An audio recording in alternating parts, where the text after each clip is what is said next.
જય અંબે જય વિશ્વકર્મા. હવે આ વાત છે અમદાવાદ બહારના. ક્યારે અહીંયા આજીવન સભ્ય થયા ખબર નથી, પરંતુ પીઠવા પરિવારને વેગ આપનાર આણંદ કે બોરસદ ક્યાંકથી આવે છે એવા અશોકભાઈ પીઠવા, એની વાત છે. આમ તો મારે એમની જોડે ડાયરેક્ટ કંઈ લેવા દેવા નથી. એમણે કંઈક ગ્રુપમાં બધું જે કંઈ મારા વિશે લખ્યું છે એના માટે જવાબ આપવાનો છું.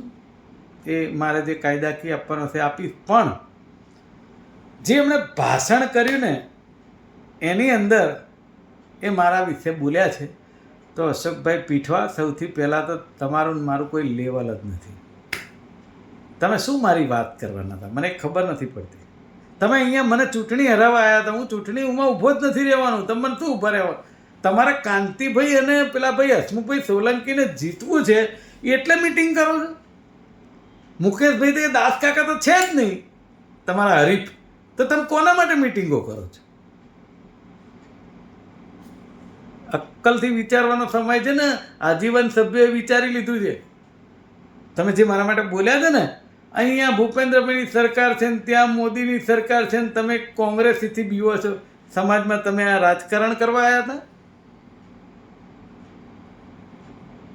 તમારું ડાપણ તમારું ત્યાં રાખવું જોઈએ. અહીંયા અમદાવાદના વાડજમાં આવીને તમે શું આ ડાપણ કરવા આવ્યા હતા? તમે શું સમજો છો મને?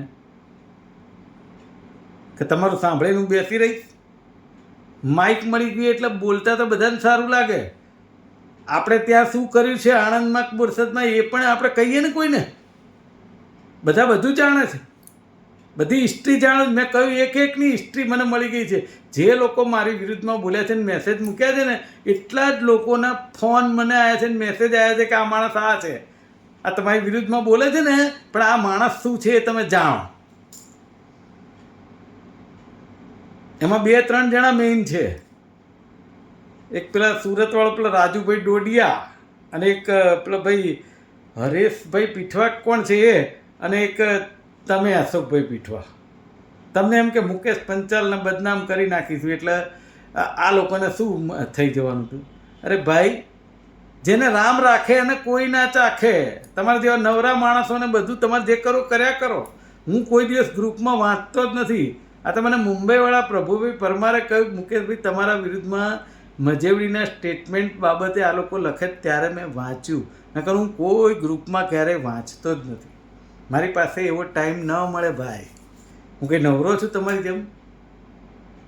કારણ કે મને કહ્યું 1-2 જણાએ કે મુકેશભાઈ તમે તો હમણાં પિક્ચરમાં આવ્યા, તમારા મંડળનું ને પીઠવા પરિવારનું બોલ્યા એટલે.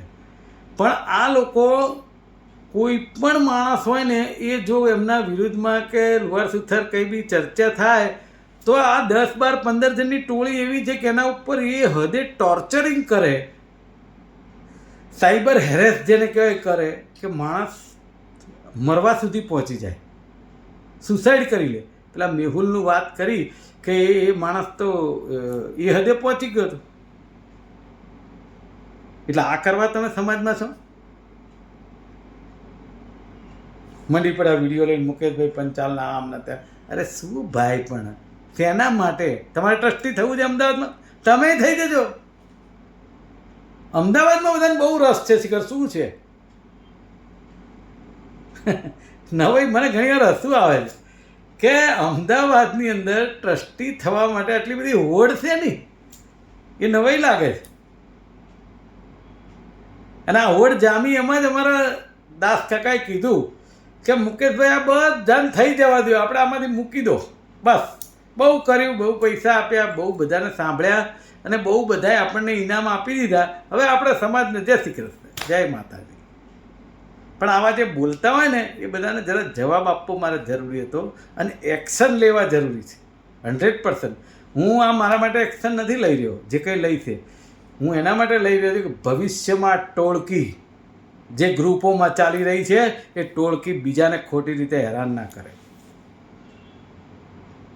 શું સમજો છો તમે? તમે 15-20-25 જણા એવું સમજો છો કે અમે કોકને ગમે તેવા મેસેજ મૂકીશું, ગમે તેવા શબ્દો બોલીશું, ગમે તેવા બીભત્સ શબ્દો બોલીશું અને ગમે તેના કુટુંબની વાત કરીશું, એના દીકરાની વાત કરીશું, એની દીકરીની વાત કરીશું અને એને ઉઘાડો પાડીશું. શું ભાઈ, પણ શું તમે લઈ લેવાના છો? તમે તમારા ઘરમાં જુઓ ને ભાઈ, બધી જ ખબર છે મને. અને અહીંયા બસ અમદાવાદના મંડળની ચૂંટણી છે એટલે અમે આવી ગયા છીએ. હું અહીંનો સભ્ય છું એટલે હું આવી ગયો છું.